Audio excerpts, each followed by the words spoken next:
Hello. The video that I'm commenting on now was titled Myths About Catholicism or something like that. Some of these are just straight up ugly, mean attacks and accusations. Let's get to it. First accusation that this video that I watched had a Catholic layperson and a Catholic clergyman in his complete Catholic clergyman clothing. I'm not sure if he was a priest or a bishop, but he was something like that. Catholicism or Catholics are stuck in the past was one accusation they made.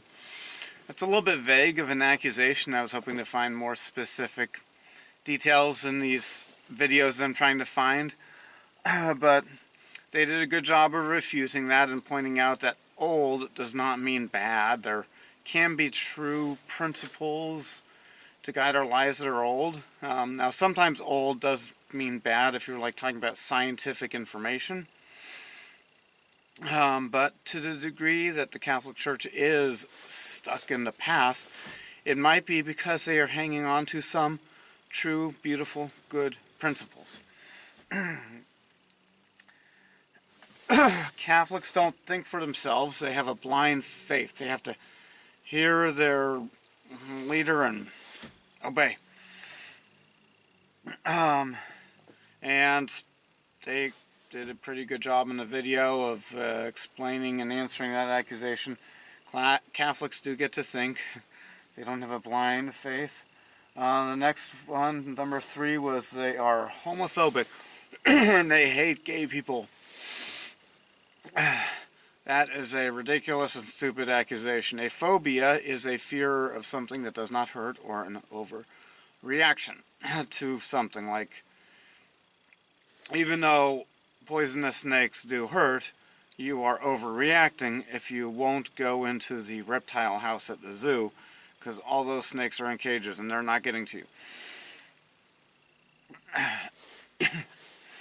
Alright, but it's worrying about somebody else's salvation, believing something they do is a sin, has nothing to do with hate. And they brought up the idea of homosexual marriage. It's not hate if you don't want the definition of marriage to be expanded to new things that are dramatically different. He made an analogy with sports. In sports, depending which sport it is, when somebody does something that's in violation of the principles or rules of a sport, they stop the game and reset everything.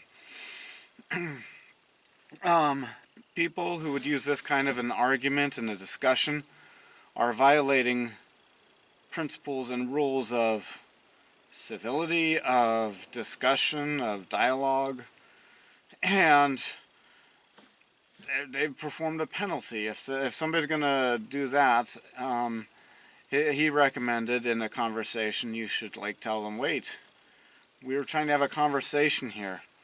If you've got some good evidence or reasons for something, talk about it, but what you did is not a legitimate argument.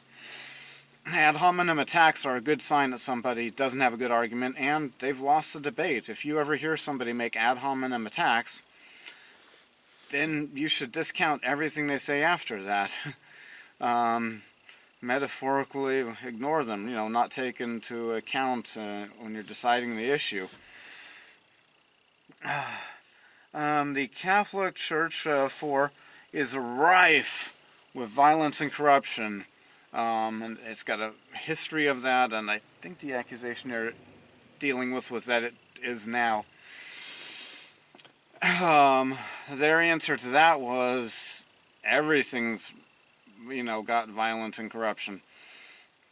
Not a bad point. The Catholic Church does not claim to be, many hundreds of millions or a billion something of sinless people.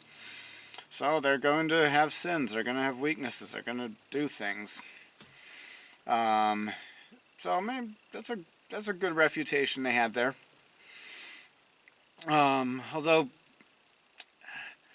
maybe there's some points to be made against then when it comes to the violence in Europe, when the Catholic Church was newer, you know, a Catholic getting violent in Central America or South America is not close to the beginning of Catholicism, and there's more chance for outside influence to influence that. But like in France in 800 AD or 700 AD, that was, you know, very Catholic in that area. There was no outside influence or thousands of years of something else influencing it.